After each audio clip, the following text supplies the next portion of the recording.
আমার যেটা বক্তব্য, এই 22 তারিখেই কেন মমতা ব্যানার্জি এই প্রোগ্রামটা করবে, এই মিছিলটা করবে?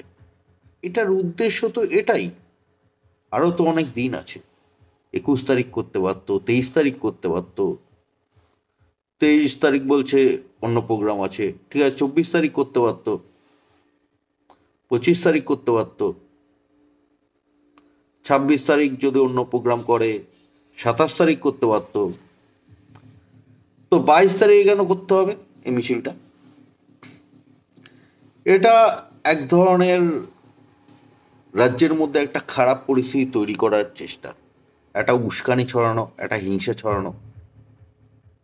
যেহেতু রাম মন্দির উদ্বোধন হচ্ছে, সেহেতু এইরকম একটা মিছিল ইচ্ছাকৃতভাবে রাম মন্দিরের পাল্টা দেওয়ার জন্য।